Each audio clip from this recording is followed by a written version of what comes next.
Bismillahirrahmanirrahim. Assalamualaikum warahmatullahi wabarakatuh. Alhamdulillah. Bagaimana kabarnya anak-anak hari ini? Sehat semua? Alhamdulillah teman-teman. Hari ini kita bertemu lagi di semester 2. Tentunya di semester 2 ini kita harus lebih semangat dan lebih giat belajar lagi. Nah teman-teman, untuk minggu ini setelah kita libur semester 1, tentu teman-teman sudah kembali semangat lagi untuk belajar bersama-sama. Pada mata pelajaran fikih di semester 2, kita akan mengawali kegiatan belajar kita dengan belajar sholat berjamaah. Nah teman-teman, bisa siapkan dulu buku salamnya. Kemudian bisa dibuka buku salamnya halaman 133. Di sana terdapat materi tentang sholat berjamaah. Sudah siap belajar teman-teman? Untuk mengawali kegiatan belajar kita, marilah kita buka kegiatan belajar kita hari ini dengan membaca basmalah bersama-sama. Bismillahirrahmanirrahim. Alhamdulillah, kita sudah mengawali dengan membaca basmalah. Semoga Allah meridhai kegiatan belajar kita hari ini, sehingga kita diberi kemudahan dalam belajar dan menuntut ilmu. Nah teman-teman, silakan dibuka bukunya halaman 133 tentang sholat berjamaah. Nah sebelumnya Bu Ima ingin bercerita sedikit mengapa kita hari ini belajar tentang sholat berjamaah. Tentu harapannya adalah teman-teman terbiasa untuk melaksanakan sholat berjamaah. Sholat berjamaah bisa dilakukan di mana saja, dilakukan di rumah, bisa dilakukan di sekolah, juga saat kita bepergian misalnya. Usahakan selalu melaksanakan sholat berjamaah. Karena apa? Salah satu keutamaan melaksanakan sholat berjamaah yaitu kita akan mendapat pahala yang lebih besar daripada sholat sendirian. Nah, sekarang kita mulai yuk kegiatan belajar kita tentang sholat berjamaah. Kita akan mengawali dengan membaca pengertian sholat berjamaah. Teman-teman tahu kan apa itu sholat berjamaah?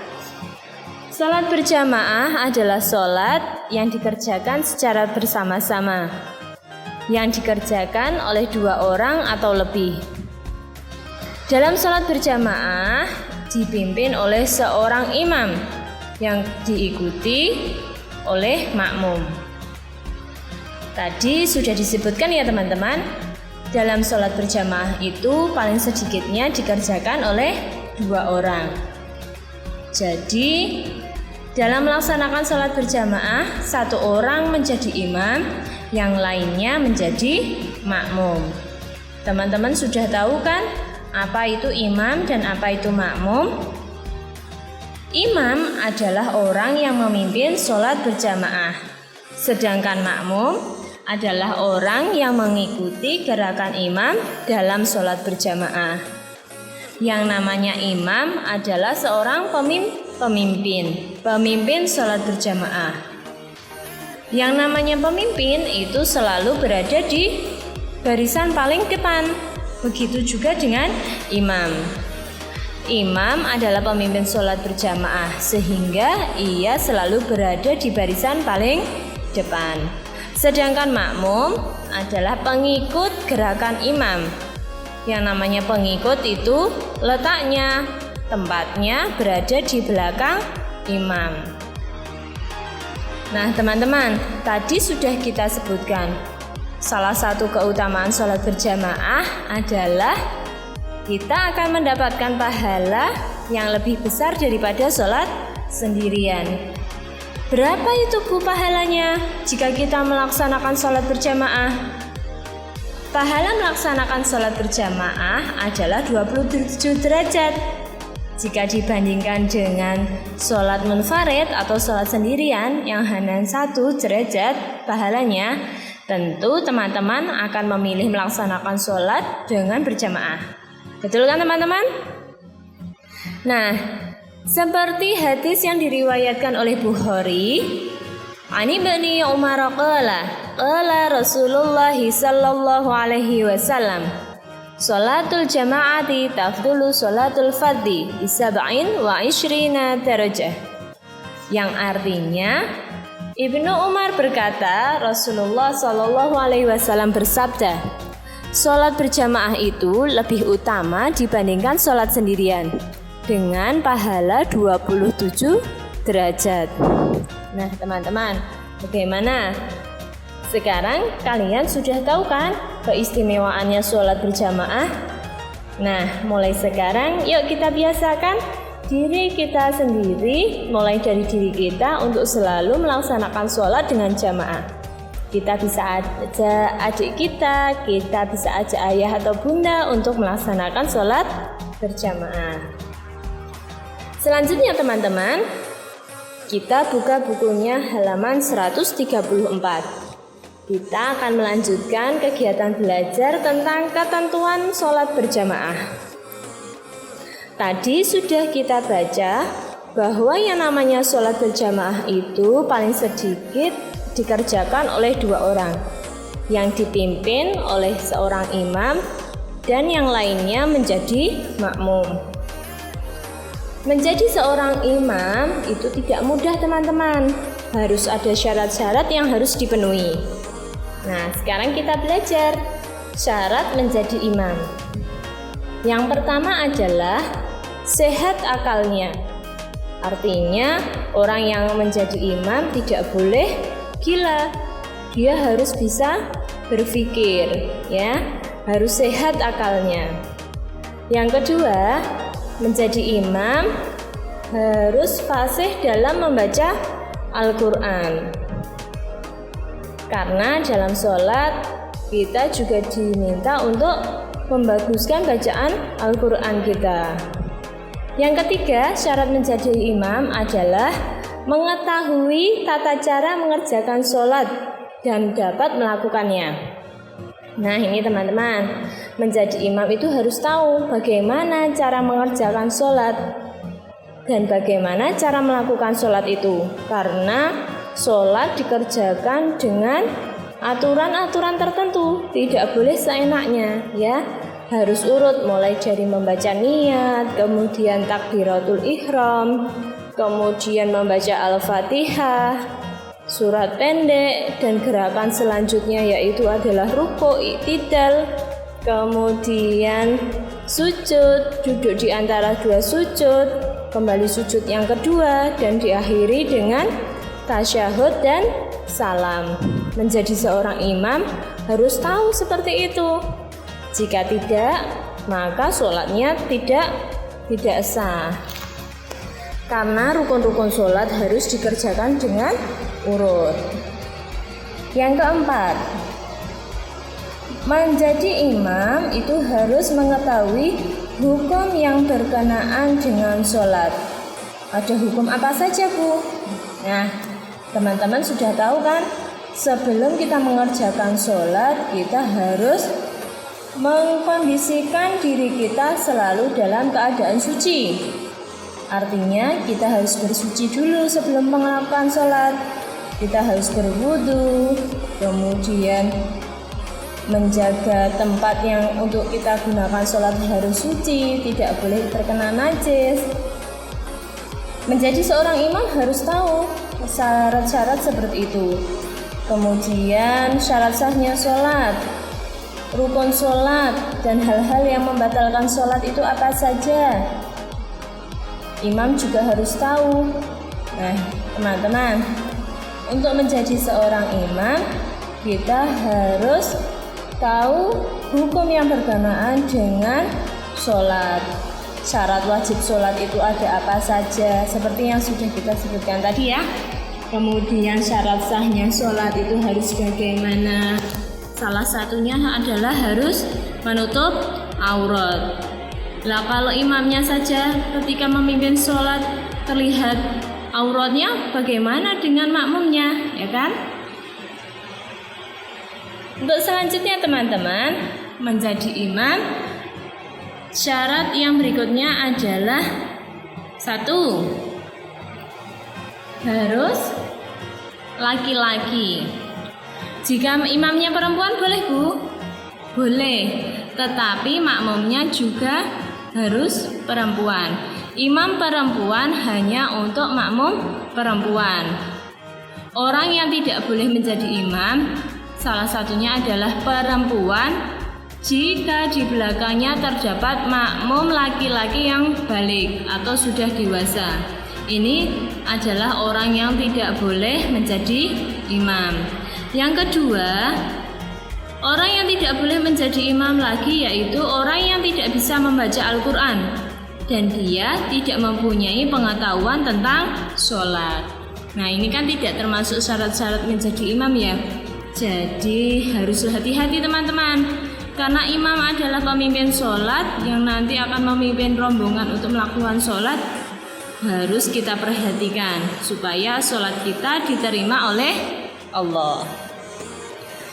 Selanjutnya teman-teman, setelah kita belajar dan tahu apa itu syarat menjadi imam, menjadi seorang makmum juga ada syarat-syaratnya. Yang pertama, yaitu harus berniat mengikuti imam, ya, mengikuti gerakan sholat dan mengikuti imam. Jika imamnya sudah siap melaksanakan sholat, maka kita juga harus segera mengikutinya. Siap, sudah membentuk shaf, ya, rapi barisan shafnya sudah rapat dan lurus. Nah, baru kita mengikuti gerakan imam. Yang namanya makmum adalah pengikut imam, jadi tidak boleh mendahului imamnya. Kalau makmum mendahului imam, maka nanti sholatnya tidak sah ya, itu akan membatalkan rukun sholat. Yang kedua, menjadi makmum harus berada dalam satu tempat dengan imam. Jika imamnya itu sholatnya di Solo, maka makmum juga harus berada dalam kota Solo. Itu pun masih dipersempit lagi. Jika sholatnya di masjid imamnya, maka yang disebut makmum juga harus berada di masjid. Gitu nggih? Kemudian yang ketiga, syarat menjadi makmum adalah yaitu laki-laki dewasa tidak sah jika menjadi makmum dari imam seorang perempuan. Tadi sudah disebutkan ya. Salah satu orang yang tidak boleh menjadi imam adalah perempuan yang di belakangnya terdapat makmum laki-laki yang sudah balik atau dewasa. Kalau perempuan menjadi imam, maka makmumnya harus perempuan. Kemudian yang keempat, jika imam batal, maka seorang makmum harus maju ke depan menggantikan imam. Jadi teman-teman, ketika sholat berjamaah, ya kan, kita misalnya mengikuti sholat berjamaah di masjid, pasti sudah dikondisikan di belakang imam adalah orang yang juga mengetahui tata cara mengerjakan sholat dan mengetahui hukum yang berkenaan sholat. Untuk apa? Untuk jaga-jaga apabila suatu saat ketika melaksanakan sholat imamnya batal, maka orang yang berada di belakang imam harus maju untuk menggantikan imam. Yang nomor 5, syarat menjadi makmum. Jika imam lupa jumlah rakaat atau salah gerakan sholat, maka makmumnya harus mengingatkan. Ya, jika imamnya lupa, makmum harus mengingatkan. Wajib ini hukumnya, mengingatkan imam yang lupa jumlah rakaat sholat atau salah gerakannya. Misalnya, harusnya gerakannya itu setelah sujud duduk dulu di antara dua sujud. Ternyata misalnya lupa imamnya, setelah sujud pertama langsung berdiri. Nah, menjadi seorang makmum wajib mengingatkan imam.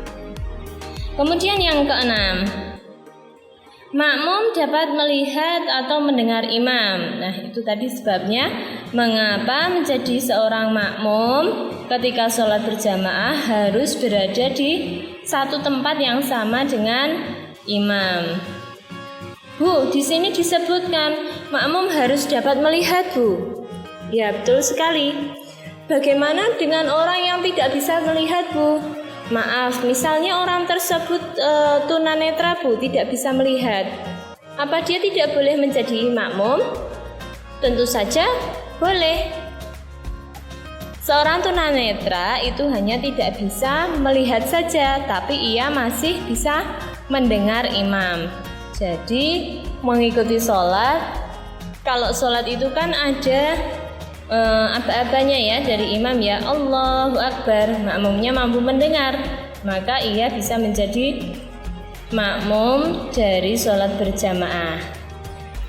Kemudian yang ke-7, makmum berada di belakang imam. Ya, yang namanya makmum adalah pengikut imam dalam sholat berjamaah. Yang namanya pengikut itu berada di barisan belakangnya imam. Begitu ya teman-teman ya. Jadi tidak ada yang namanya makmum itu di depan imam, itu tidak ada. 9. Nomor 8, mengerjakan sholat yang sama dengan imam. Ini syarat menjadi makmum ya. Yang ke-8, mengerjakan sholat yang sama dengan imam. Jika imam itu mengerjakan sholat zuhur, maka makmum juga mengikuti mengerjakan sholat zuhur. Tidak bisa imamnya mengerjakan sholat zuhur tapi makmumnya mengerjakan sholat asar. Itu tidak bisa, tidak boleh ya. Yang namanya makmum itu pengikut imam. Imamnya sholat zuhur, yang mengikutinya sholat zuhur. Nomor 9, jika makmum datang terlambat, maka makmum akan menjadi masbuk. Nah, kalau makmum itu terlambat, ia harus segera mengikuti gerakan imam. Misalnya, Edo datang terlambat ketika mengikuti sholat zuhur. Pada saat Edo itu sampai di masjid, imam sudah melakukan rakaat yang kedua pada gerakan rukuk.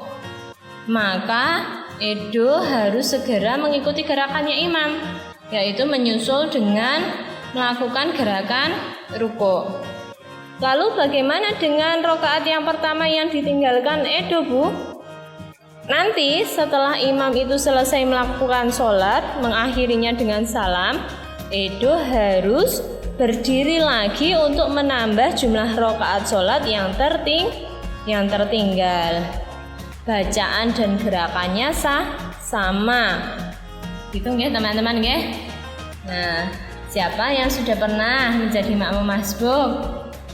Nah, kalau kita ketinggalan mengerjakan sholat, jangan lupa kita harus menambah jumlah rakaat sholat yang tertinggal supaya sholat kita sempurna. Nah teman-teman, tadi ketika kita belajar syarat menjadi makmum, pada poin yang ke-5 disebutkan jika imam lupa jumlah rakaat atau salah gerakan dalam sholat, maka makmum wajib mengingatkan. Terus bagaimana Bu cara mengingatkannya? Nah ini sekarang kita akan pelajari ya, cara mengingatkan imam yang lupa jumlah rakaat sholat ataupun salah gerakan dalam sholat. Nah teman-teman, jika makmumnya laki-laki, maka membaca subhanallah. Maksudnya begini teman-teman, misalnya ketika sholat berjamaah, harusnya gerakan selanjutnya adalah i'tidal. I'tidal itu bangun dari ruku, tetapi imamnya lupa. Setelah ruku, imamnya langsung sujud. Ia tidak bangun dulu untuk i'tidal, kemudian langsung sujud.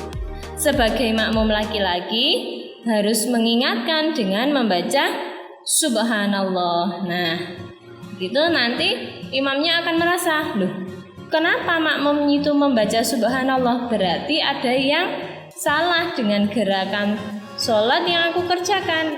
Nah, gitu ya teman-teman. Lalu bagaimana jika makmumnya perempuan, Bu? Cara mengingatkan imam yang lupa.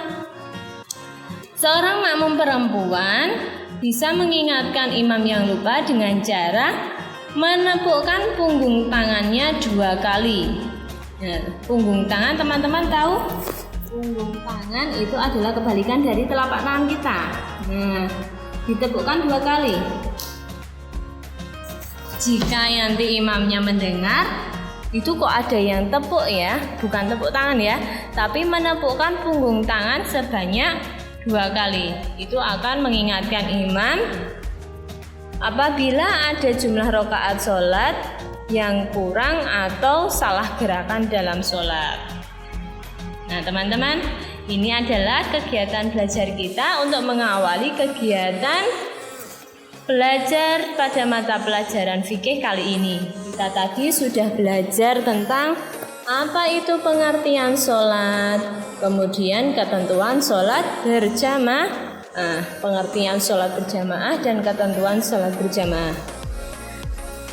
Alhamdulillah ya teman-teman ya, sekarang kita sudah tambah tahu apa itu sholat berjamaah, apa keutamaannya, dan bagaimana ketentuan sholat berjamaah. Sekarang yuk kita biasakan diri kita untuk selalu melaksanakan sholat berjamaah supaya kita semakin menjadi anak yang sholih dan sholihah. Dan jangan lupa selalu tertib melaksanakan sholat 5 waktu dengan tepat waktu. Akhirul kalam, wassalamualaikum warahmatullahi wabarakatuh.